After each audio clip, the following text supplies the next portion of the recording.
Assalamualaikum warahmatullahi wabarakatuh. Nama saya Muhammad Zeni Pamungkas. Welcome back to channel.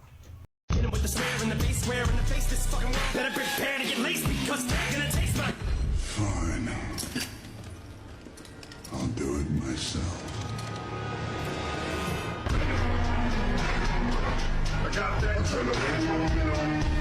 Saya akan menjelaskan bahasa Indonesia karena ini tugas dari dosen Ibu Darmina Pratiwi Barus SPD MPD.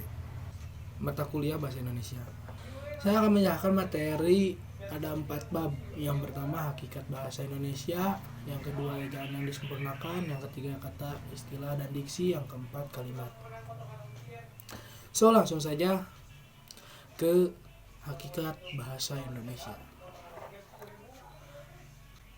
Hakikat perkembangan bahasa Indonesia, rentang waktu proses perkembangan bahasa Indonesia dari awal hingga sekarang tidaklah dalam waktu yang singkat, melainkan dalam tahapan waktu berabad-abad bermasehi-masehi ya, yang lamanya gitu. Sekian ratus-ratus tahun. Yuk langsung saja ke sejarah bahasa Indonesia dari abad ke-7 hingga ke-21. Abad ke-7 hingga ke-9 ada sebagai wahana komunikasi beberapa prasasti kedudukan bukti di Palembang 683 Masehi. Prasasti Talangtuo di Palembang 684 Masehi. Prasasti Kota Kapur di Bangka bagian barat 686 Masehi. Prasasti Karangbrahi di antara Jambi dan Sungai Musi 686 Masehi. Prasasti Gandasuli di Kedu 832 Masehi. Ada juga abad ke-14 hingga ke-16 ditemukan sebuah batu nisan dengan aksara Palawa 1380 Masehi. Pada salah satu kuburan Sembilan Raja Pasal di Minye 7 Aceh, pada batu nisan itu terdapat syair berbahasa kuno yang dipengaruhi oleh bahasa Arab. Bahasa Indonesia abad ke-17 hingga ke-18. Pada abad ke-17 ini muncul karya-karya sastra Melayu yang hingga kini masih terdapat kita baca. Satu di antara karya sastra penting itu adalah buku Sejarah Melayu yang ditulis oleh Tuan Muhammad Sri Lanang dengan gelar sebutan Bendahara Paduka Raja. Diperkirakan dengan penyelesaian bukunya berakhir pada tahun 1616. Bahasa Indonesia abad ke-19. Pelopor terkemuka terkait dengan pembinaan bahasa dan budaya dalam abad ke-19 ini adalah Raja Ali Haji 1808 hingga 1870 dalam bidang bahasa. Dia tercatat sebagai peletak dasar-dasar pembinaan dan pembakuan bahasa Melayu di wilayah kekuasaan Kerajaan Riau Lingga. Sorry guys, tadi ada motor ngelewat ya. Sekarang lanjut aja ke abad 20. Tahun 1901 tercatat sebagai mahasiswa dihasilkannya pertama kali ejaan bahasa Melayu berhuruf Latin yang disusun oleh Van Ophuijsen. Tahun 1908 berdiri sebuah badan penerbit Komisi voor de Volkstuur. Susah ya nyebutnya. Badan Urusan Bacaan Rakyat yang didirikan oleh pemerintahan Belanda dengan tugas menerbitkan buku atau bahan bacaan bagi rakyat. Bahasa Indonesia abad ke-21. Terkait dengan sejarah perkembangan bahasa Indonesia pada abad ke-21 terdapat 3 peristiwa yang patut menjadi catatan sebagai berurut, yaitu Kongres Bahasa Indonesia ke-7, 9, dan 10. Yang Kongres 7 itu terjadi tanggal 14 sampai dengan 17 Oktober 2003. Yang ke-9 28 Oktober sampai dengan 1 November 2008.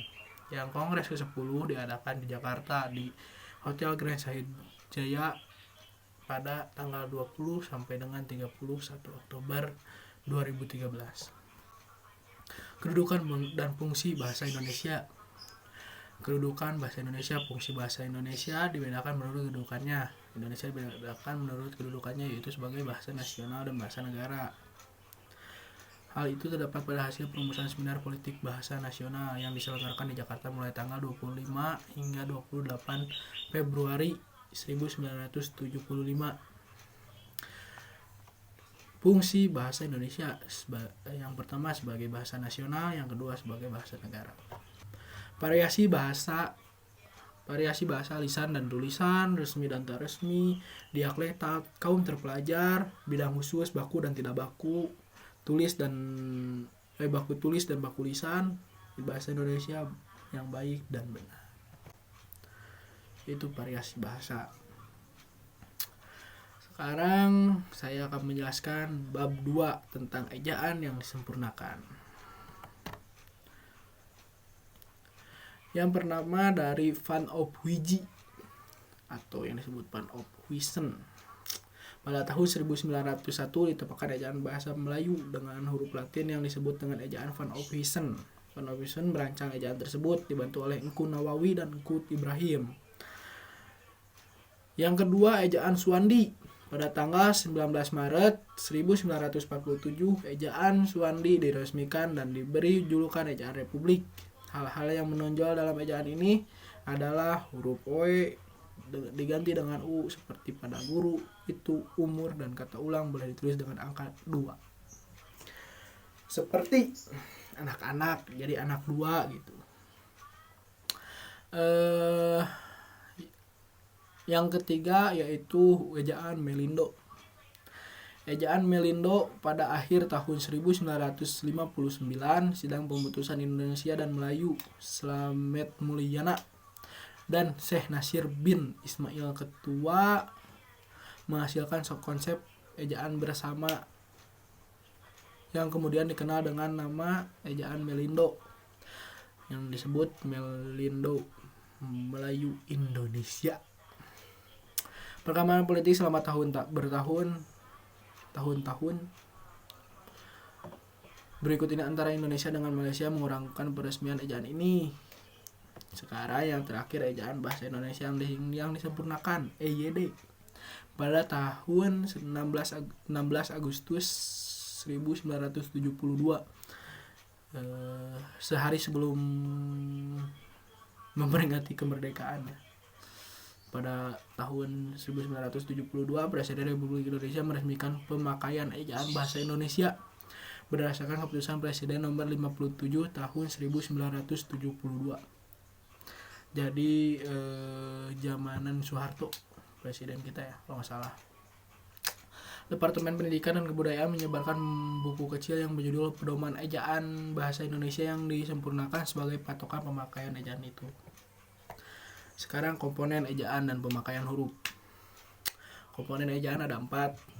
Pemakaian huruf, penulisan kata, pemakaian tanda baca, dan penulisan unsur serapan. Pemakaian huruf seperti huruf abjad, huruf vokal, konsonan, diftong, huruf konsonan, dan lain-lain. Penulisan kata juga ada 4, yaitu kata dasar, kata turunan, bentuk ulang, gabungan kata. Suku kata, kata depan, partikel, singkatan, dan akronim. Pemakaian tanda baca seperti tanda titik, koma, titik koma, titik 2, tanya, seru, hubung, dan lain-lain. Masih banyak lagi ya. Sekarang lanjut ke bab 3, kata, istilah, dan diksi. Pengertian kata secara umum menurut sudut pandang fonologi, kata dapat diresmikan sebagai bentuk lingual yang memiliki urutan fonem yang tetap. Urutan tetap di sini dimaknai tidak berubah. Pengertian istilah. Istilah dapat diartikan sebagai kata atau gabungan kata yang memiliki makna khusus dan penggunaannya terbatas pada ranah kegiatan atau bidang keilmuan tertentu. Sumber kata itu ada 8 ya. Bahasa Melayu, bahasa daerah, bahasa asing, bahasa Sanskerta, bahasa Arab, Persia dan Tamil, bahasa Belanda atau Portugis, bahasa Inggris, bahasa Cina. Pengertian diksi.